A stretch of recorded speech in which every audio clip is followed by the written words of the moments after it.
세상에서 가장 쉬운 반도체와 인공지능 들여다보기. 자, 이제부터 그 CES 2024 참관기를 중심으로 인공지능 반도체 산업 현황 4강을 소개하겠습니다. 이 CES 2024에 1000곳 이상 되는 한국 기업이 참석을 했어요. 그래서 국내 기업의 다양한 신기술과 글로벌 경쟁력에 대해서 말씀을 드리겠습니다. 그 많은 대기업들이 참석하셨어요. 네, 그중에 제가 이제 SK그룹, LG전자, 삼성전자에 대해서 말씀을 드리겠습니다. 그리고 예전에는 이런 CES 같은 행사가 초격차 기술력의 각축장 같은 느낌이 있었거든요. 그래서 보통 누가 잘하나 좀 이런 느낌이 있었는데 이번에는 신기하게도 그런 느낌이 별로 없었어요. 그래서 뭔가 초격차 기술력을 내세우기보다는 그 생활 속에 자연스럽게 파고드는 어떤 제품 또는 그런 공간 구성, 그리고 사실 출장을 갔긴 했지만 여기서 사진 찍으면 멋있게 잘 나오겠다 이런 느낌을 주는 그런 스팟들이 엄청 많았습니다. 그래서 그런 것들을 뭔가 자연스럽게 유도한 듯한 느낌을 받았어요. 그래서 사실 이 그룹 다 뭐 ESG라던가 아니면 AI 이런 부분들을 굉장히 강조하시긴 했지만 그게 기술적으로 표현이 되기보다는 어떤 생활의 일부분으로서 굉장히 자연스럽게 좀 표현이 됐다라는 것을 많이 느낄 수가 있었습니다. 그래서 제가 사진하고 동영상 캡처를 위주로 보여드리겠습니다.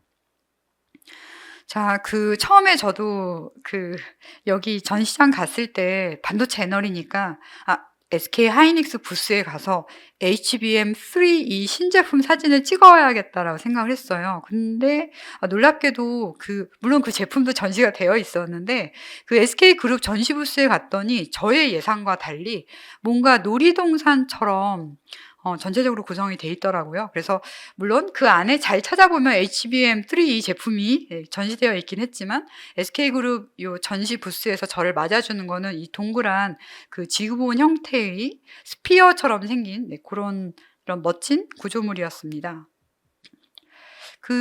지금 SK그룹 자체는 ESG에 엄청 포커스해서 전반적으로 이 부스를 구성하긴 했는데요. 그것과 별개로 어떤 펀이란 테마에 굉장히 포커스를 해서요. 라스베이거스의 랜드마크인 스피어를 연상하게 하는 지름 6m의 대형 구체를 전시를 했습니다. 네, 이렇게 계속 표정이 바뀌니까 저도 사실은 반도체 애널이니까 얼른 달려가서 반도체 사진을 찍어야지라고 생각하면서도 이걸 이제 무시할 수가 없고 이 앞에 한참 동안 서서 사진을 찍었던 것 같습니다. 네, 이 영상이 계속 바뀌어요. 그래서 계속 바라볼 수밖에 없고요. 지금 이렇게 좀 전에 그 스마일도 보셨는데 이렇게 선물 모양의 영상도 나오고요. 네, 지금 보시는 이런 영상도 나왔습니다. 사실 이거는 제가 화면 캡처로 가져왔지만 직접 보시면 너무 좋지 않았을까 이런 생각이 많이 듭니다. 네, 요 대형 구체는 원더 글로브라는 구체인데 요거의 원형은 라스베가스의 작년 하반기에 세워진 스피어라는 요런 구조물이고요. 실제 스피어도 관람객이 많았습니다. 그래서 요거 관람하시려면 라스베가스 호텔 중에 비니션이라는 호텔에 가면은 거기서 이제 스피어로 가는 표를 살 수 있는 그 통로로 연결이 되어 있습니다. 그래서 스피어는 이제 원래는 작년 상반기까지는 없다가 작년 하반기에 세워진 공연장이고 구형 공연장인데요. 외벽에 LED 칩이 100만 개 이상이 설치되어 있습니다. 그래서 건물 전체가 하나의 동그란 전광판 화면을 보여주는 그런 장관을 이룹니다. 그래서 지나가면서 사진 찍는 분들도 매우 많았고요. 안에 들어가면 50분 정도 관람 가능한데 또 관람하시는 분들도 많았습니다. 인터넷 찾아보시면 스피어 사진이 많아요. 그래서 이 스피어 사진 중에 헬로 월드가 표현된 사진도 있고요. 저도 이제 파이썬이나 C 언어를 배우면 제일 먼저 코딩하는 게 헬로 월드라는 단어를 출력하는 거를 배우거든요. 그래서 저도 왠지 이 스피어의 요 동영상 프로그램을 구성을 할 때 이 개발자분들이 좀 많이 관여하지 않으셨을까라는 생각하면서 요 헬로 월드가 표현된 요 사진을 담아봤습니다. 네, 계속 스피어 모습 보여드릴게요. 이거는 지구본 끝에 북극 쪽에서 어떤 영상이 내려오는 그림이고요. 실제 동영상으로 보시면 멋있습니다.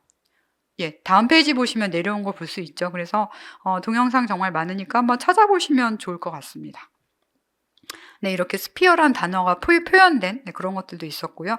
요거의 좀 작은 크기의 구 모양이 아까 SK그룹 부스에 전시가 돼 있었습니다. 그래서 SK그룹은 전반적으로 놀이동산 컨셉으로 사진을 찍기 좋게 구성을 했고, 그래서 저는 사실 그런 부분이 굉장히 인상 깊었고요.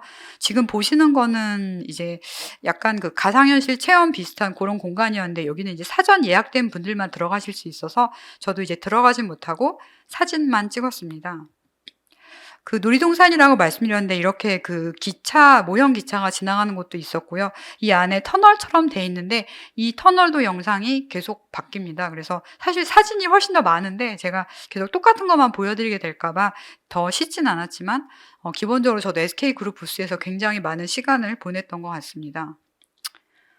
네, LG전자 부스는 전반적으로 감성 폭발 이런 느낌 많이 줬어요. 그래서 같이 보신 분들이 여기 있는 물건은 왠지 다 사고 싶다 이런 느낌으로 많이 얘기하시더라고요. 그래서 지금 보시는 거는 이제 슈퍼카처럼 생긴 제품이 전시가 돼 있어서 정말 많은 분들이 사진을 찍었고요.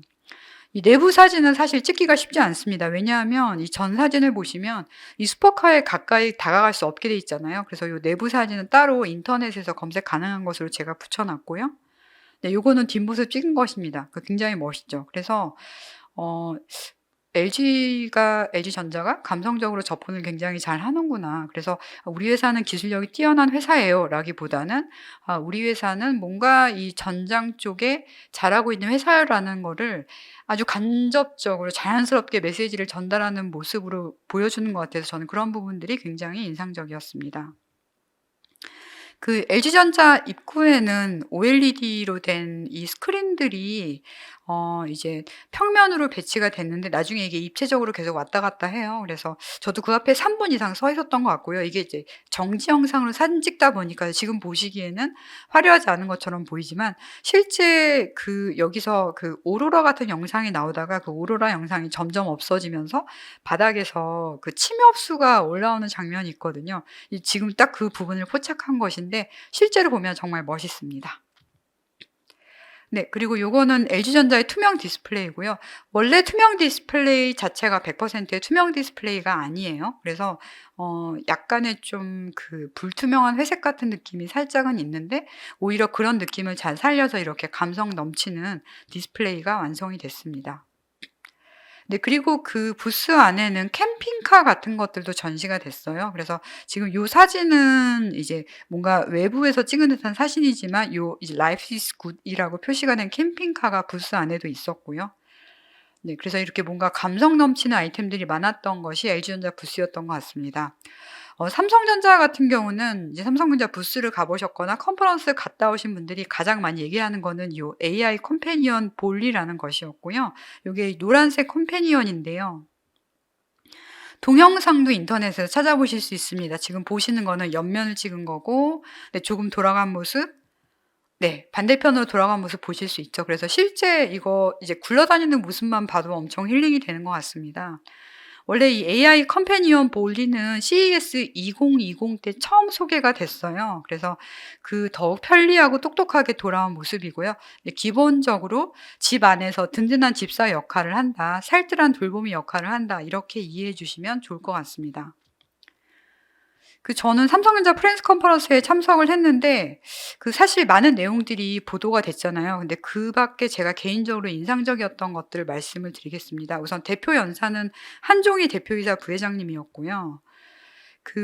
기본적으로 인공지능을 중심으로 펼쳐나가는 어떤 비전에 대해서 얘기했는데 아까 잠깐 말씀드린 것처럼 우리 회사는 초격차 회사예요 라기보다는 생활 속에 자연스럽게 파고든 인공지능 또는 ESG의 어떤 개념을 적극적으로 도입하고 있다, 회사 전략에 반영하고 있다, 이런 모습들을 굉장히 자연스럽게 무리하지 않게 표현하는 모습들이 인상적이었습니다. 네, 그래서 삼성의 책임의식에 대한 발표가 있었고요. 전체 발표는 아까 사회 보셨던 네, 부회장님 외에 각 이제 지역에 계신 이제 임원분들이 나오셨는데 이번에 특징적인 것이 전체 발표 인원의 한 50% 정도가 여성분이었던 것 같아요. 그래서 화면에 보시는 정인희 상무님 발표가 있었고, 예, 그 다음에 이제 미국 법인에 계신 분 발표가 있었고요. 이때 이제 뭐 네오 QLED 8K나 아니면 볼리 이런 제품들 발표가 있었고요. 그리고 마이크로소프트와의 협업에 대해서도 발표가 있었고요. 사실 예전에는 삼성전자 프레스 컨퍼런스를 보면은 글로벌 빅테크와의 협업에 대해서는 좀 적극적으로 얘기를 안 하시는 편 같다는 느낌을 제가 좀 개인적으로 받았는데 이번에 좀 보면서 '아 이런 부분도 적극적으로 수용하고 있구나.' 그런 느낌을 많이 받았습니다. 네, 아까 제가 그 여성 발표자분들 계셨다고 했는데 역시 디바이스 플랫폼 센터의 정재현 부사장님도 발표를 하셨고요. 네, 그래서 이렇게 전체 연사들이 다 이제 남성분들만 진행을 하는 게 아니고 여성분들도 발표를 진행하고 있는 게 이런 게 이제 삼성전자뿐만이 아니라 다른 기업들도 이런 게 많았어요. 그래서 이제 현대 같은 경우도 따로 컨퍼런스가 열렸는데 거기 가 보면 기본적으로 진행자 자체가 MC분이 여성분이었고요. 그래서 뭔가 이제 이렇게 다양성을 추구하는 것들이 ESG에서 특히 소셜이나 가버넌스 관점에서 정말 새로운 트렌드로 떠오르고 있고요. 그래서 예전에는 제가 뭐 CES나 IFA나 MWC 가면은 연사들이 그렇게 좀 다양하지 않은 편이셨는데 이번에 정말 많이 다양해졌구나라고 느낄 수가 있었습니다. 그래서 이제 이런 다양성을 어떤 한 단어로 표현하거든요. 그래서 저도 이게 뭔가 뭐 남녀 평등? 다이버시티? 뭘까라고 생각했는데 이거에 대해서 현지에 계신 분들이 다 이제 인클루시브하다라고 표현을 하더라고요. 그래서 뭔가 다양성을 나타내는 형용사가 인클루시브라는 거를 제가 다시 한번 좀 배울 수가 있었습니다. 그래서 이번에 삼성전자뿐만이 아니라 다른 기업들 컨퍼런스, 특히 이제 CES를 주최하는 CTA 측에서도 여성 연사나 사회자분들이 굉장히 많이 나오셨어요. 그래서 이런 부분들도 좀 새로운 어떤 세상의 흐름이다라는 부분들을 좀 말씀을 드리고 싶었습니다. 예, 제가 지금까지 이제 SK그룹하고 삼성전자, LG전자 말씀드렸고요. 국내 비상장 기업들 좀 소개해 드릴게요. 지금 보시는 기업은 딥인사이트라는 기업이고요. 현지에 가서 딥인사이트의 오은송 대표님하고 미팅을 했습니다. 딥인사이트는 인공지능 기반의 3D 센싱 솔루션 회사예요. 그래서 그 작년 8월에 기사가 많이 나왔는데요. 차량용 반도체 회사인 인피니언 테크놀로지스의 코인스라고 하는 프로그램의 국내 첫 공식 파트너가 되면서 작년 8월 전후에 보도가 많이 됐습니다. 그래서 원래 딥인사이트도 제가 1년 전에 처음 만났을 때는 자율주행 위주로 많이 얘기하셨거든요. 그런데 이번의 특징은 자율주행뿐만이 아니라 산업용 또는 B2B의 다른 분야로 확장하시는 듯한 모습을 보였어요. 그래서 저도 사실 딥인사이트는 자율주행 수혜주 이렇게 알고 있었는데 지금은 응용처를 다변화하고 있구나라는 것을 느낄 수가 있었습니다. 그래서 이번에 딥인사이트가 선보였던 제품 중에 하나는 이제 핸드헬드 라이다인데요. 이거는 뭐냐면은 어떤 공간을 스캐닝하는 제품입니다. 저희가 보통 스캐닝이라고 하면은 저도 이제 스캐닝이라는 단어를 쓰면은 그 회사에서 쓰는 그 복사기 그 복합기에 붙어 있는 스캐너를 종이 스캐너를 많이 생각을 하는데 공간을 스캐닝하는 요런 핸드헬드 기기가 있었고요. 요렇게 어떤 공간을 3D로 스캐닝하고 나면 네, 지금 보시는 것처럼 요런 모습들이 나온다고 합니다. 그래서 제가 원래 딥인사이트를 자율주행 수혜주 이렇게 알고 있었는데 지금 뭔가 응용처를 다변화하기 위해서 노력하고 계시구나 그런 모습을 확인을 할 수가 있었고요.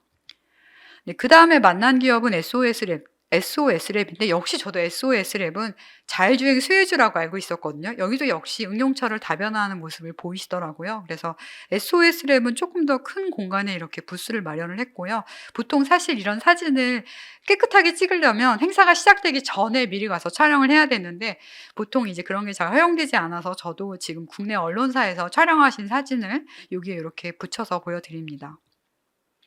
그 SOS랩은 정지성 대표님이 이제 실제 현지에서 이제 설명회를 좀 진행을 해 주셔서 감사하게 그 내용을 들을 수가 있었고요. 그 SOS랩도 원래는 자율주행 차량용 라이다 전문 기업으로 그렇게 인식이 돼 있고 CES는 지금 몇 년째 계속 참가하고 계신데 물론 자율주행 관련된 그 제품이나 서비스도 계속 소개를 하셨지만 이번에는 스마트 주차 관리 시스템 또는 산업 안전 솔루션 이런 부분도 전시를 했습니다. 그래서 저도 사실 작년 CES 주제 자체가 자율주행 쪽에 굉장히 포커스가 돼 있었기 때문에 그동안 CES에서 계속 등장했던 한국의 IT 기업들 중에 자율주행이라는 테마에 굉장히 좀 집중한 기업들이 많았는데 이번에 또 뭔가 응용처 다변화 쪽으로 노력하시는 모습들을 보면서 이 기업들이 매출처를 확대하기 위해서 다양한 노력을 하고 계시구나 이런 부분들을 확인할 수 있었습니다.